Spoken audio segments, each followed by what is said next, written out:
Hey everyone, it's Sarah, Tracy, and Martina with Natural Shore, and we're here for another book club. For the month of January, we read a Sand County Almanac by Aldo, Leopold. There are a few versions of this book. Martina's has an extra section included in it, so your copy may vary. But overall, most of the stuff's in the kind of first edition.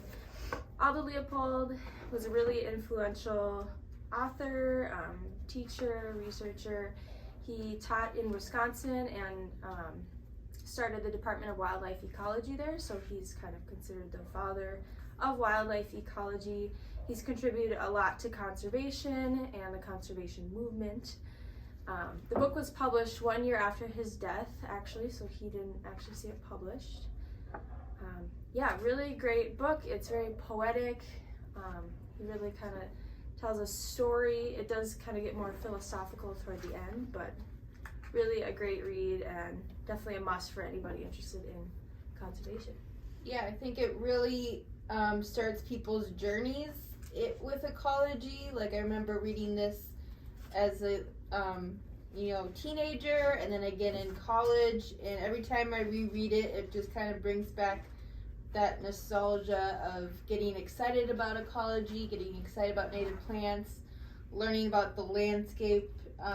It always helps me kind of reevaluate my relationship and society's relationship with the landscape and what we prioritize.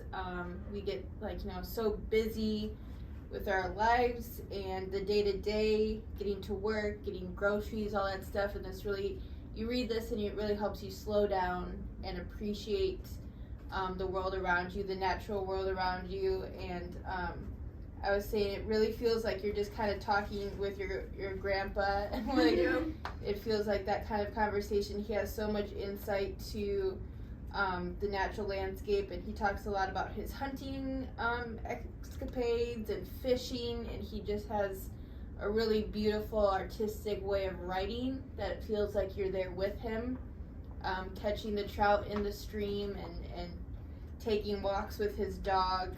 So it's just always a beautiful read. No matter how many times you've read it, it takes you back to your personal adventures on the landscape, and I think I could read it again like another dozen times and it would still feel great to read. Yeah, I think this was my third time reading through, so it's definitely a great book. Yeah, it definitely brings us into the world of wild things, and he reminds us that our lives are just one spectacle of the whole life surrounding us. He really talks about animals, creatures, plants, even the land, the rocks, the minerals, what they value, perhaps. He has sort of like a animism to his writing, and so the book is separated into several parts depending on which version you have. It might be 3 or 4, but the first part talks about his weekends at the shack, and I think that's kind of what he's really known for. You can go visit the shack in Wisconsin. It's a sand farm. It was really degraded, and he talks about all his phenological observations throughout the months, and kind of talks about like the ecological history and destruction that he's seen. I thought this was really cool when he was talking about cutting this oak tree down that they were going to use for fuel, and he just recounts the history over the decades as he cuts through each ring. I thought that was a really illustrative, interesting.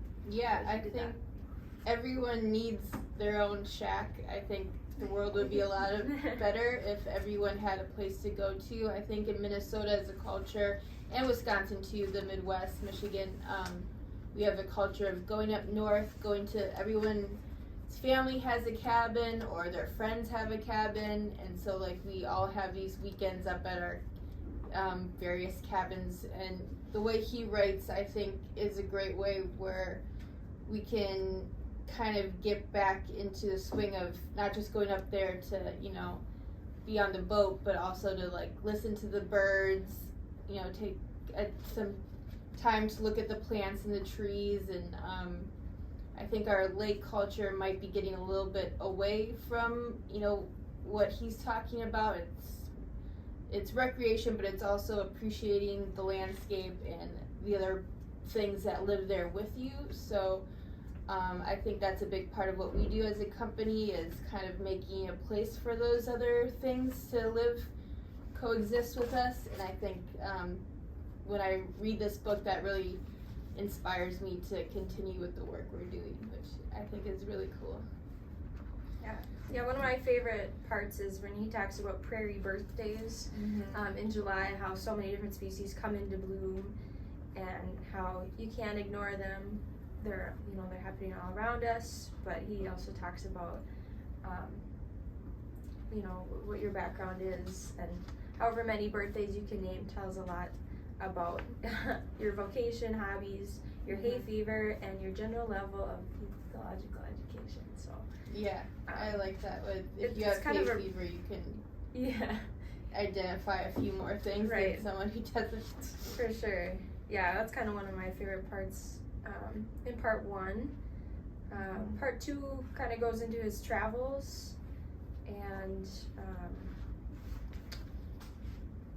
I think my favorite part there was thinking like a mountain. He talks about his experience killing a wolf and how much he learned from that experience. He talks about seeing a green fire in its eyes, and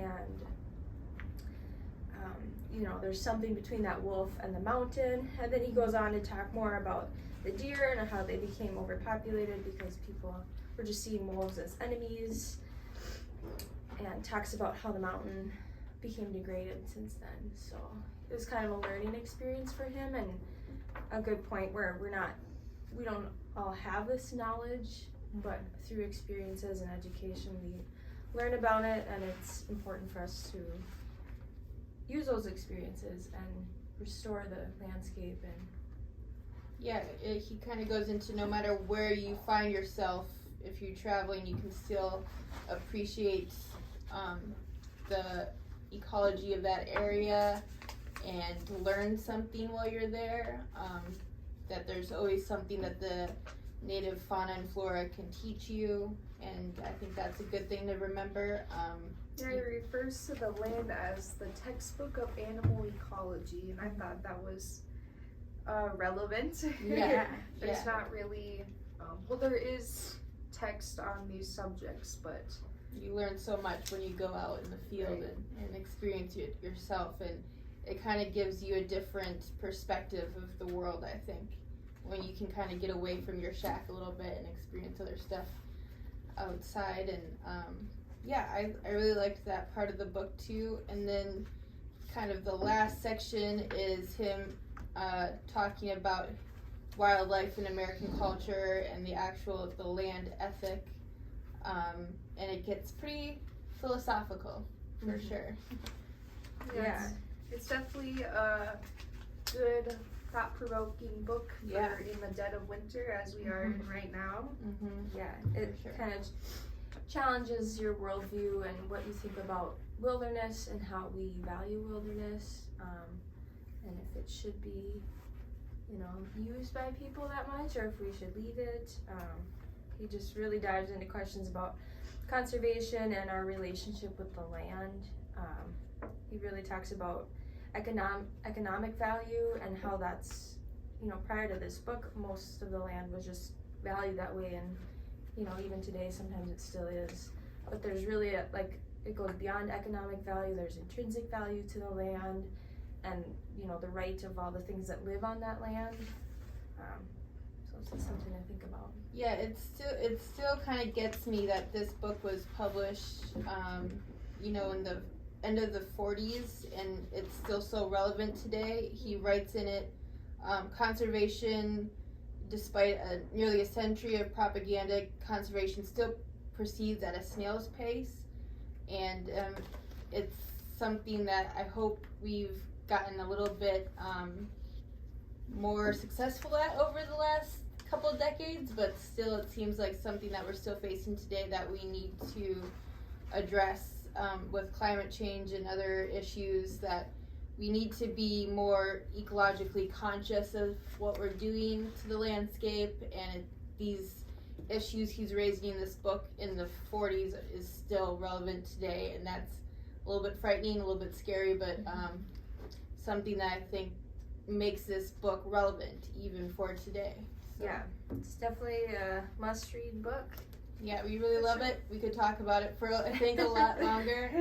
I think everyone has great conversations surrounding their memories of reading this book, and yeah, I think it's great. It's definitely one to have in your library for sure.